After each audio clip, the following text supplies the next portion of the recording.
Hello, kat naimbag nga oras yung manin. Kat ituloy tayo karod iti sa marunong nga number. Kat agdiretso tayo karod iti sa marunong nga number. Kat kasla jay dati, basaak lang nga buo and then listen. And then after that, may saan tayo nga i-explain. So, kahit ko lang nga i-remind, jay kapuno apay nga basak iso na nga buo. Iti damo ngay kahit ko lang kuma nga tumulong iti exposure tila payag yung kadagito nga words. And I strongly believe na it will help yung exposure nyo kasi sa mga ganitong words, pronunciation kasi kadagito nga nakasurat nga it will help your kwan ba listening anya na ganata ito skill at least no mang yung dagito nga words ay di nga word di bagbagana no ag listening kayo to kasi 'di ba? Ayan. And I suggest pala for your listening practice that you look for mock test available online. Nagadu. Samad iti agap upload mo lang ti kakasya. Hanakon nga maka-upload ti kasya kasi parang mas may mayat no da kayo nga mismo ti diretso nga makadangag iti material. Kasi baka agka problema lang no kasya no i-play di jay material tapos kadang ganyo. Isuntumot lang kasya, di ba? So, mas maganda yung kayo na yung mag-ano. And then, don't worry. Ay, hanman kidding nga, don't worry. Mas madali kasi yung listening. 'Di ba? Nalaklak nga daw yung listening kaysa yung reading. Marami nang nakapagsabi doon and I myself can say that. Kasi nung idi nag-exam ako idi 2016, ngay kat pudno nga ada yung nalaklak at listening. Apay nga tanga kasyay. Gamin, denggan nyo lang, di ba? Andun na yung material denggan nyo lang. Kat yun na yun. Yun na yun. Unlike reading nga, da kayo lagarudan ti agbasa, da kayo pa iti mang awat, da kayo pa iti mang answer. Kasi kasano ngayon no nagbuntog kayo lagarudan nga agbasa, nyo pa nga awatan, mali-mali pa iya pa nagpugsat UJ words, kasi so talaga nga sobra nga dubli nga rigat ti reading compared to listening. 'Di ba? So ayan, that's why reading lang nga talaga ko maitikon ko i-upload ko. Ayan. So, hoping na sana makatulong talaga sa exposure. Eto. Okay. So, let's start karud. So, adatoy tayon. Wait lang. Ay, nang yung marker kon. Ay, pointer ko na kuma. Ayan. 915번 문제입니다. 기역에서 리을까지 중에서 다른 것 하나를 고르십시오. 최근 한국에는 외국에서 일하러 온 외국인 노동자들이 많아지고 있습니다. 이 사람들에 대해 별로 관심이 없는 사람들도 있지만 이들을 친구로 생각하고 같이 잘 지내야 한다고 생각하는 사람들도 많습니다. 이런 사람들은 여러 기관을 통해 외국인 노동자들을 위해 봉사를 하고 있습니다. 구청이나 동사무소 등에서 한국어를 가르치기도 하고 아픈 사람을 무료로 치료해 주기도 합니다. 지금은 여러 나라 사람이 한 가족이 되어 살아가는 시대입니다. 서로 도우며 함께 살아가야 합니다. 1번 기억, 2번 니은, 3번 디귿, 4번 리을. Okay.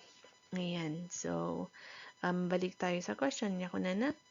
기억에서 리을까지. So, from this letter to this letter kanokit. 중에서 meaning kasla nga among diyan pa lang nga makina mo dita among this four kano parang from A to D kunana da른 것 하나를 고르십시오. Piliin nyo kano diyan may isa nga na isabsabadi.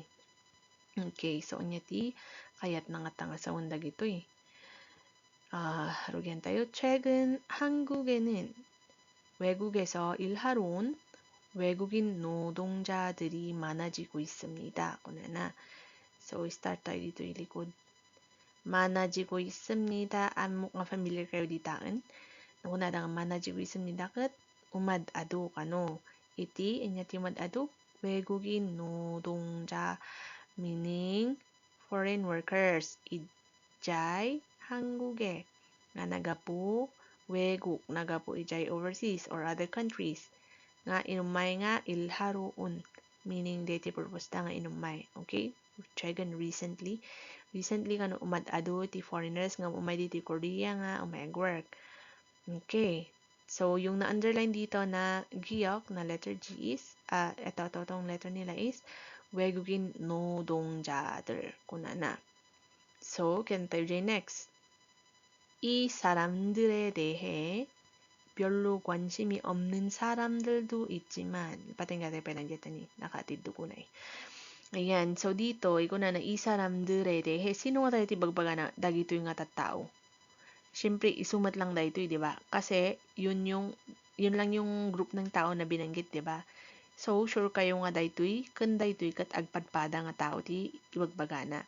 So, dito, parang hahanapin natin yung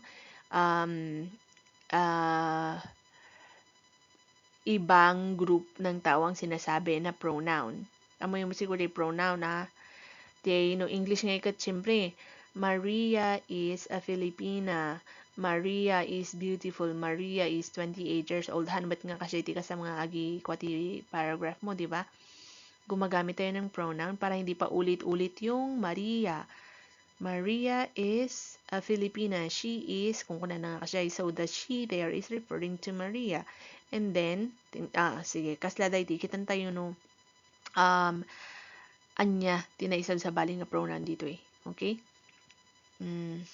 Anyways, asan tayo? Ako na naisaram dire dehe. Ang dehe is about or referring to 별로 관심이 없는 aw-awan ti interest na kano. Pag sinabing 관심, interest data 없는. Yung parang hindi ka interesado sa mga taong parang wala lang. Dagito yung mga foreigners.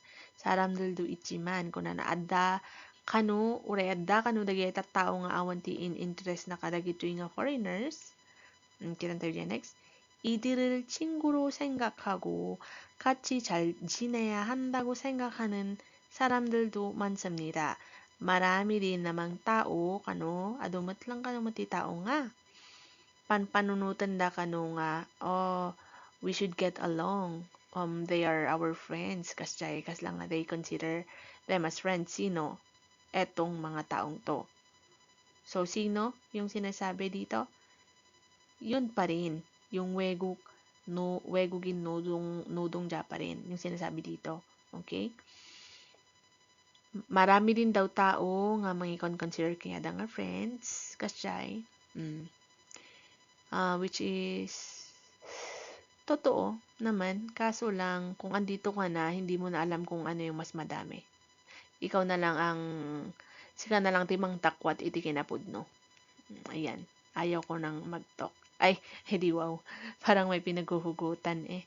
Anyways, next. 이런 사람들은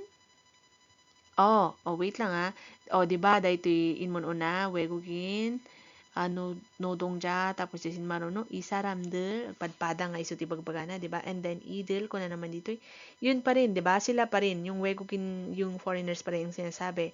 So, ibig sabihin, yung natira na lang, yun na lang yung mali. But anyways, bakit kaya mali? No, may confirm tayo no gusto nga talaga dyan. Answer tayo ko na. 이런 사람들은 여러 기관을 통해 외국인 노동자를 위해 봉사를 하고 있습니다. kunana. 이런 dagitoy nga tattao kunana. Sino nga dagitoy nga tattao? Foreigners ba diba ba na? No. Ito na yung sinasabi niya na etong mga taong nandito. De tattagim baga na nga adumot lang kanuti tao nga kunana.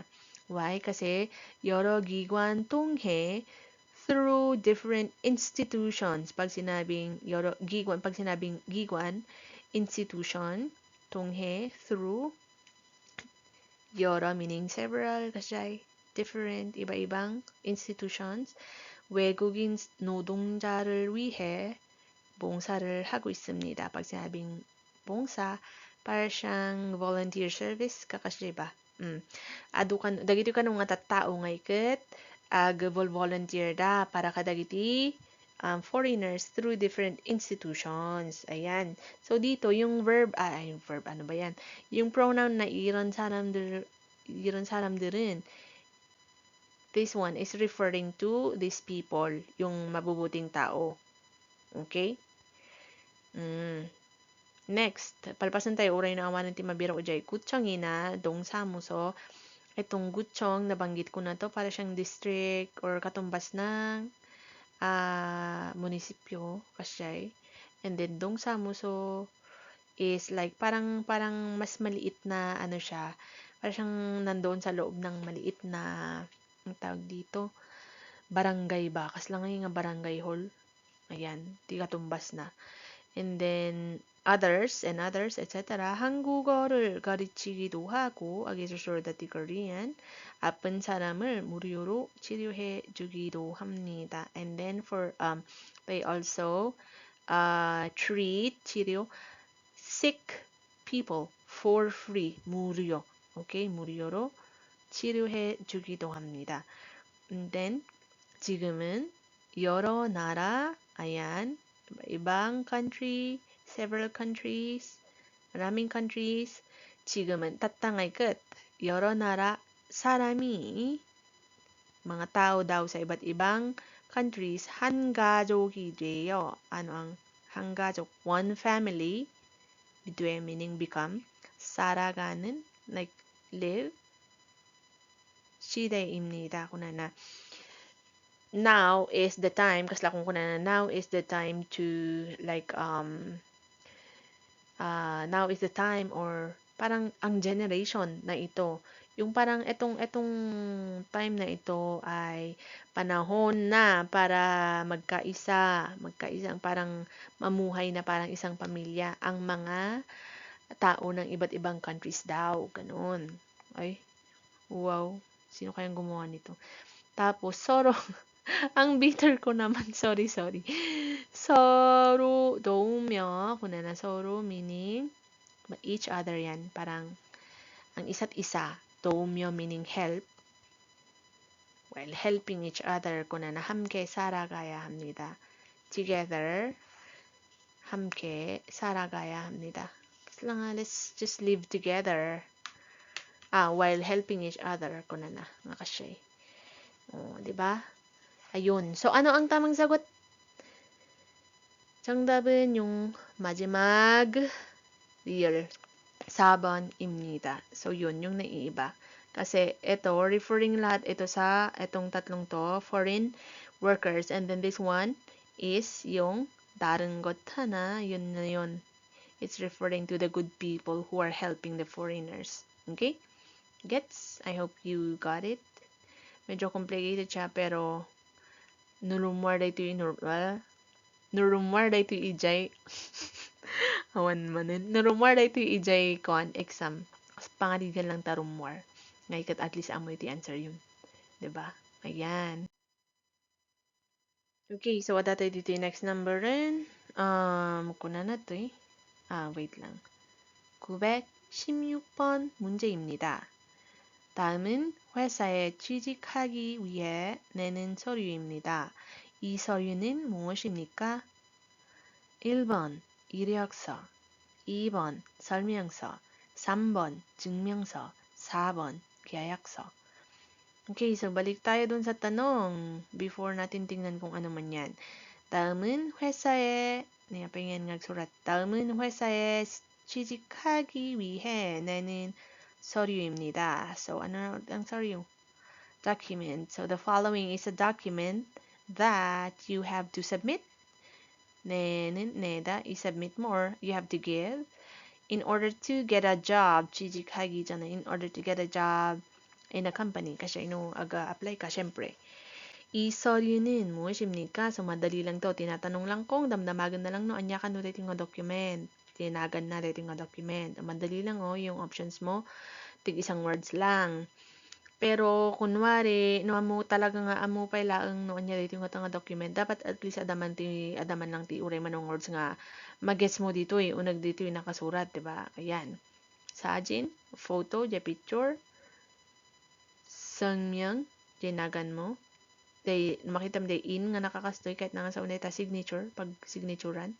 And then wagawin dingnog puno your tawag dito residence card number, registration number kasi 생년 월일 your birthday. And then 주소 meaning your address here, 연락처 and your contact number. 연락처 ang basa dyan. 연락처. And then may dalawang klase, phone number ng bahay nyo or landline kasi, and then your mobile phone number. And then 전자 우편, 전자 is electronic mail. So email address in short. And then ito naman 학력 및 경력. 학력 및 경력. Ano siya? Educational background sa in short educational background and experience kasi data. Okay, so no kailangan nga ako nagkudang hakyo high school, kudang hakyo ibhak meaning je pagpasok mo iti high school, chorop je pag-graduate mo, jushi kwesa ibsa je panagpasok mo ti company, jushi kwesa tesa panag-resign mo ti company kasi and then surat dito yung date. So ano kaya to? Imposible nga agpatingga pa lang dito katamo pa lang nga magets. Inyano niya dito resume, diba? O resume is 1번. 정답은 1번입니다. 이력서. Ano ang 설명서 sa mga hindi pa dito? Manual. Manual na baka na anya nga manual dita. Manual nga jay inima kasi nga automatic manual kasi di ba manual yung tawag natin sa mga jay maipaspasurot ka dagi jay gatgatang tayo nga barbaro nga makina appliances kasi jay salmiyang sang tawag doon kasi dito.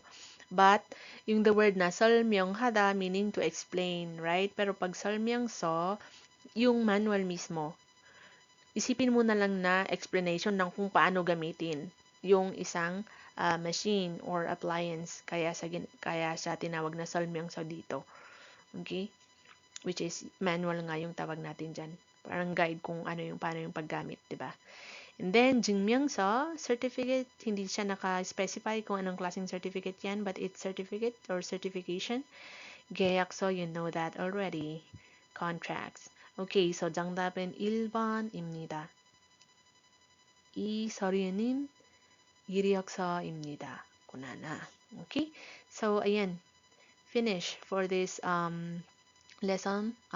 See you sa next na video.